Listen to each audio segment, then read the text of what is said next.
rushing yards. Michael Vick is still with us. Mike, in your opinion, how impressive has Cam Newton been? Cam has been very impressive, and I think yesterday put another stamp on, his short-lived career in New England so far. While the numbers don't wow you, just 160 in the air and 20-some yards rushing, it was somewhat pedestrian. But at the end of the day, he didn't do anything to lose the game. He did everything to win the game. So he didn't turn it over. He was good in key moments. He made some big runs at the right time. And, I looked at the Oakland Raiders as a team that was hot and was peaking. And I felt like this would be a big challenge for the New England Patriots, just like the game last week versus the Seattle Seahawks. And for them to pull this one out, this one was big. And, getting that win, it cements them as, AFC contenders. And, I'm very impressed with how Cam has just been so fluid with the offense and very comfortable in the schemes 3 weeks in a row, not looking flustered, not looking frustrated, and look like he's having fun out there. And that's what it's supposed to be. That's what we expected from Cam, and I think it's rubbing off on his teammates. But I think the coolest thing about this game was that, it was the total team effort. I think defensively they played well. They shut down Derek Carr, and the offense, or whatever they had over there, whatever they came to bring, it didn't work. So I think it was a balanced attack on both sides of the ball. They did what they needed to do, and they got away with a big win. And I think it'll be a confidence booster for them moving forward. But Cam was certainly the catalyst for this win. I thought it was very impressive also, Mike. I think the thing is that we look how Cam is doing it, is that Cam is doing what is asked. There are some times that Cam is going to be relied on to rush for 3 touchdowns or maybe have almost 100 yards rushing. And then there will be games like Seattle where they're going to ask him to throw the ball 40-plus times, and he's going to need to throw for almost 400 yards in order to get them, keep them in a ball game and potentially win them a ball game. So that's good. But it also goes to show you, Skip, is that when Cam, being who he is, Cam had carte blanche to do whatever he wanted to do on the football field. Now he's playing within a structured scheme, knowing that the turnovers, because of what they are defensively, they're not what they were the first half of last year defensively. So he can ill afford to put them in harm's way. And I thought he's done a great job of that. He had the one horrible interception, and I think Coach Belichick's going to tell him, son, just throw it away. We'll punt the ball. We'll pin them down. We don't need to give teams short fields on our defense. And if we do that, we like our chances. But for him, the one thing we know about New England, Mike, is that they're chameleons. They don't go into the game and says, okay, this is what we do. We're going to do it. You can't stop the run, Vegas Raiders. We're going to run up and down the field on you. You can't stop the ball through the air, Seattle Seahawks. We're going to throw the ball up and down the field on you. Coach Belichick has always done that. Even when he had Brady for those 20 years, Skip, there have been times Brady would throw for 400. There have been times they would run for 250, 275. And that's what makes them so good. Coach Belichick knows if you go into a game and you say, this is what we do, this is what we're going to do and how we're going to do it, Coach Belichick says, I got an advantage of you because your unwillingness to change plays right into my hand. So I thought Cam was very impressive. He's doing a great job. He's not going to run it 15 times a game like he did in game 1. He's not going to throw it 40-plus times like he did in game 2. It's going to be a combination. Whatever Coach Belichick believes it takes to win, Cam is more than capable of doing it.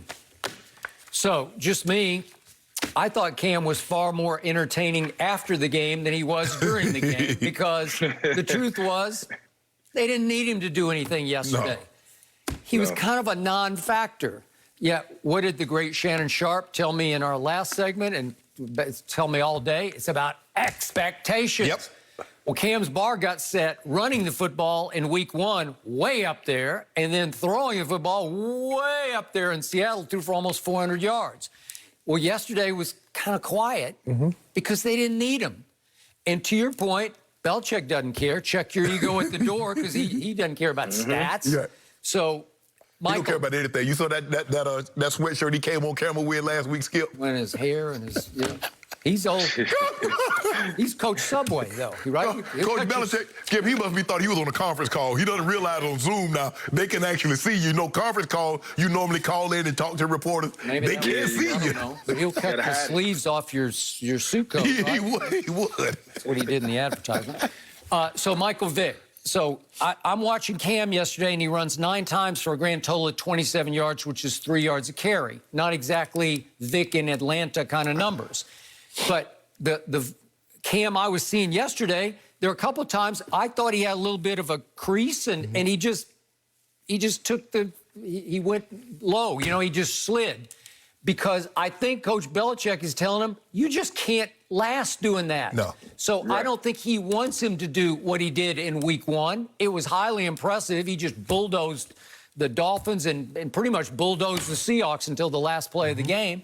Yeah. But the point is, and I think you would vouch for this, you really can't survive doing that. You need to let your running backs mostly run the football. Yep. And they had 250 yards rushing, obviously. Yeah, I can guarantee you that Bill Belichick and Cam has had that conversation about putting his body in harm's way. Longevity in the NFL means you have to be able to sustain and you have to play smart. You know, I was a victim of that, you know, and, you know, Bill Belichick sits back and he watches Cam closely and he sees how much passion and emotion that he brings to the game.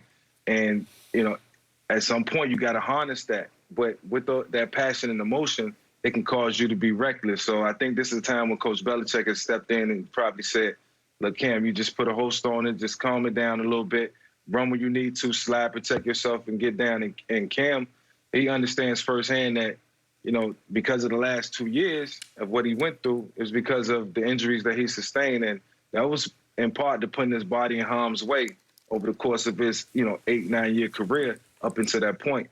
So now is the time when you start to be conscious and cognitive of, you know, what you need to do to get through a 16-game season, because you're no good on the sideline. Cam Newton on the sideline for the New England Patriots is no good. Skip, you mentioned expectations, and we look at what he did in week 1 against the Dolphins, where he ran. I think he ran for 3 touchdowns. We look at week 2, what he did against the Seattle Seahawks, passing for almost 400 yards. But what was the expectations coming into the season? Cam had very high expectations. He believed he could get back to being the Cam Newton of old, the MVP Cam. But what was everybody else's expectations? Man, can Cam stay healthy? He hadn't looked good since the first 4 or 5 games of 2018. Yep. So the bar was low. So I think Cam doing what he's doing now, they're 2-1. They could easily be 3-0. I think Cam is orchestrating this offense exactly how Josh McDaniels wanted him to, doing exactly what Coach Belichick wants him to do, is not put the ball in harm's way, get what you can, get down, let's live to see another day. There are going to be times that we're going to ask you to put the ball into the air 30, 40 times and win ball games like that. And so I think as the season progresses, you'll see a better version of the Cam Newton that we're watching right now. Yet I believe, you can go ahead, Michael. No, I was going to say, I can guarantee when Cam goes in on Wednesdays or Tuesdays, whenever he check in, you know, you got a guy like Josh McDaniels who understands Cam and what he does best. And I know what I felt in Philly when I was going in to meet with Coach Reed and Marty Morningwig. You just be excited about the game plan. You be excited about the week. And, you know, all that takes precedent as well in terms of winning and team morale. So I know Cam is experiencing that right now. Yeah. Go ahead, Skip. So, to me, going forward, if they can win 10, 12 games like this, they'll do it this way. Yeah. This is Coach Belichick's way. No doubt. Run for 250. Yes. Play great defense, lock down defense, take away their weapon. Darren Waller was just lost yesterday. Right. Like, nope, you can't have him, and you're lost. But if you're smart, Skip, what are you going to do? Says, okay, no, we're not going to let you run the ball. We're going to put the ball in Cam Newton's hand. We're going to see how much trust you have actually